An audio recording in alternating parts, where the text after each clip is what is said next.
Hello আমার ছোট্ট ছোট্ট ভাই বোনেরা, আজকে আমি তোমাদের পড়াবো এই কিংস টেলের ফাইনাল পার্ট। আশা করছি এর আগের পার্টগুলো তোমরা দেখে নিয়েছো।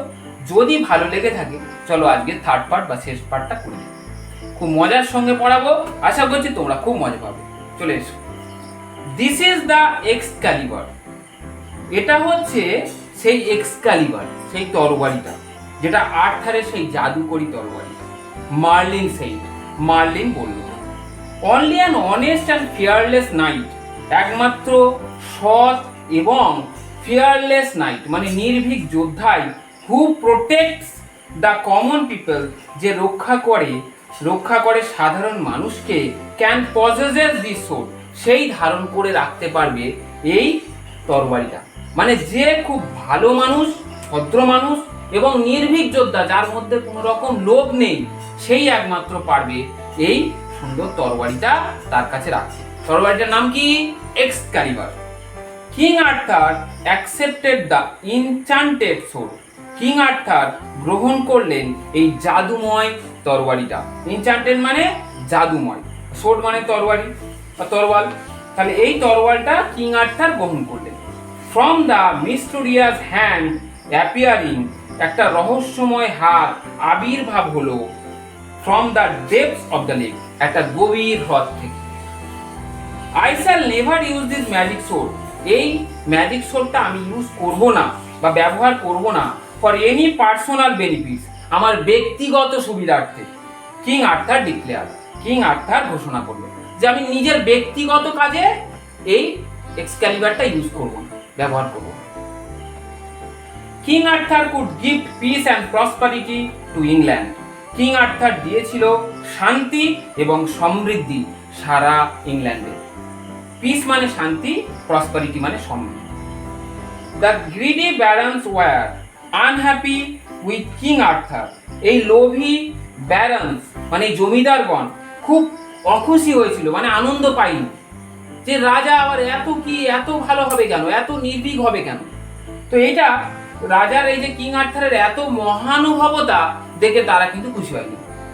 Because he was gentle and just, কারণ সে খুব ভদ্র এবং জাস্ট মানে ন্যায়পরায়ণ ছিল।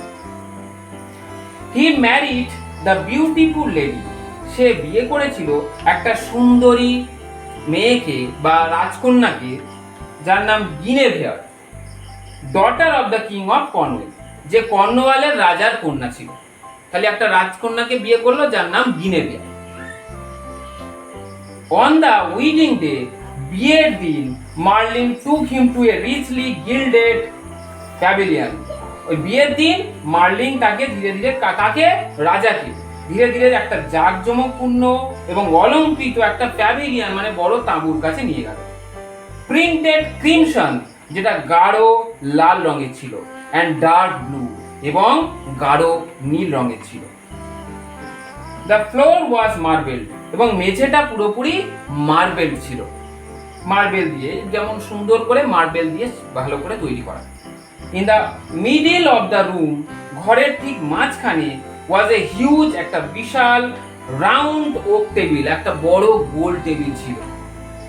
রিচলি কার্ভড, যেটা খোদাই করা ছিল, ক্যাপাবল অফ সিটিং 50 পিপল, যেখানে মোটামুটি 50টা লোক বসতে পারত, 50 জন লোক বসতে পারত খুব সহজেই।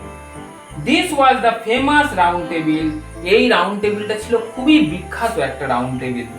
Around which gathered King Arthur devoted knights, যেখানে সবাই কিং আর্থারের চারপাশে জড়ো হয়ে বসতো।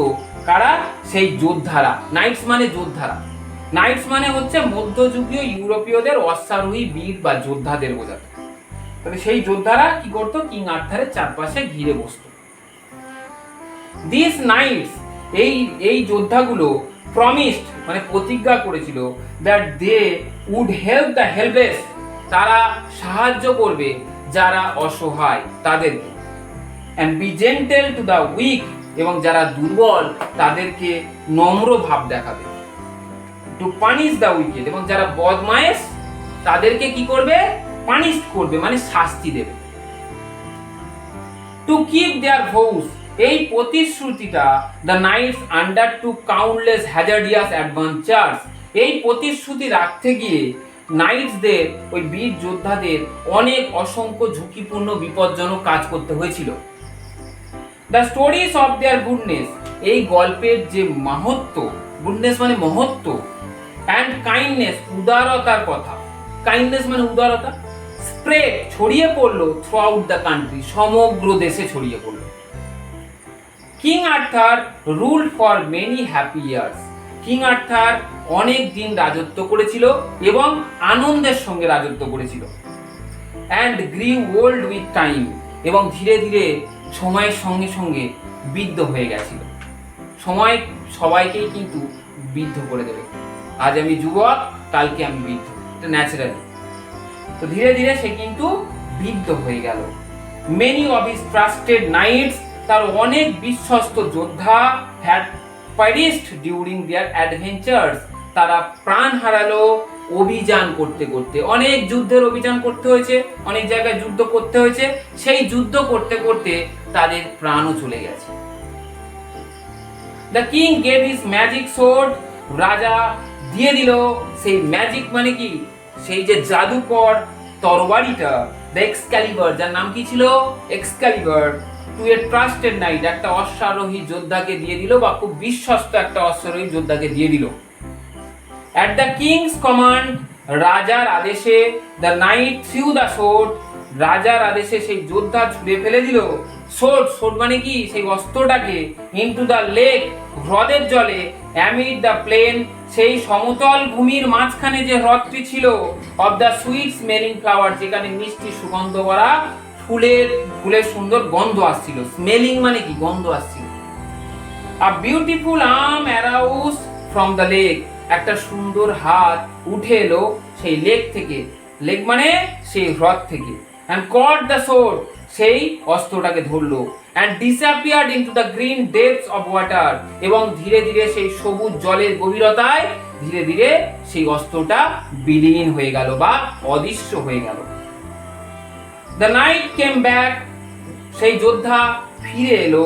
অ্যান্ড টোল্ড দ্য কিং, রাজাকে বলল হোয়াট হ্যাড হ্যাপেন্ড, কি ঘটনাটা ঘটেছে সেটাই সে বলল। King Arthur smiled, king Arthur হাসলেন। কিং আর্থার বুঝতে পারলেন যে হয়ে গেল আমার জীবনের পরিসমাপ্তি, আমার রাজার আর সময় নেই, মানে আমার রাজত্ব করার সময় শেষ। হি ইনস্ট্রাক্টেড হিজ পিপল, সে আদেশ দিলেন তার সমস্ত মানুষদের, to put him on a barge, তাকে একটা বর্জার মধ্যে রাখতে। বর্জা মানে নৌকা, একটা বড় সুন্দর করে সাজানো নৌকা। বললো একটা সুন্দর সাজানো নৌকা তৈরি করো, আমার সময় হয়ে গেছে, এবার আমার আসতে হবে। It was the hour of twilight, এটা ছিল একটা গোধূলির সময়, গোধূলির ঘন্টা বা গোধূলির সময়। উইথ টিয়ারফুল আইস, মানে চোখ দিয়ে সবার অশ্রু, মানে প্রচন্ড সবাই কাঁদছে আর কি, বুঝলে? রাজা চলে যাচ্ছে মানে কাঁদবে তো, তো সেটাই, রাজা চলে যাচ্ছে, একটা প্রচন্ড সবার মধ্যে একটা প্রচুর কান্না, কারণ রাজা সবাইকে দেখতো, প্রত্যেক মানুষকে হেল্প করতো, প্রত্যেক মানুষকে সাহায্য করতো, সেই রাজা মারা যাচ্ছে মানে কি হচ্ছে, একটা সমস্যার মধ্যে সবাই কিন্তু একটা চিন্তায় পড়ে গেল, সবাই কেঁদে ফেললো। এভরিওয়ান বেড গুড বাই, সবাই তাকে বিদায় জানালো টু দ্য ওল্ড কিং, সেই বয়স্ক রাজাকে। অ্যাজ দ্য বার্ড সেইলড, সেই বর্জ্যটি ধীরে ধীরে বা সেই নৌকাটি ধীরে ধীরে ধীরে ধীরে ভেসে গেল। With him towards the setting সান, সেই অস্ত্রমান সূর্যের অভিমুখে ধীরে ধীরে সেই নৌকাটি বিলীন হয়ে গেল। এটা থেকে কি বোঝা যায় যে রাজার সময় শেষ হয়ে গেছে, রাজা ধীরে ধীরে মারা যাবে। তাই রাজা কি করলো, ধীরে ধীরে বুঝতে পারলো যে আমার এবার আর রাজত্ব করার সময় নেই, তাই সে কিন্তু নৌকা রেডি করলো এবং ধীরে ধীরে ভেসে ভেসে ভেসে ভেসে চলে গেল সেই মৃত্যুর গভীরে। তাই আমাদের জীবন খুব সংকীর্ণ, যতটুকু সময় বাঁচবে ভালো করে আনন্দ করে বাঁচো, এর সঙ্গে ওর সঙ্গে ঝগড়া করে ভাই লাভ নেই। জীবনে বাঁচতে গেলে সবাই বন্ধুভাবে বা আনন্দ করে বাঁচো। আশা করছি এই ছোট্ট ভিডিওটি তোমাদের অনেক উপকৃত করেছে। যদি এই ভিডিওটি তোমাদের ভালো লেগে থাকে তাহলে অবশ্যই ভিডিওটিকে একটু লাইক, কমেন্ট এবং শেয়ার করো, এবং পারলে তোমাদের বন্ধুদের কাছে শেয়ার করে তোমরা ভিডিওটিকে ছড়িয়ে দিও। সবাই ভালো থেকো, সুস্থ থেকো, ধন্যবাদ।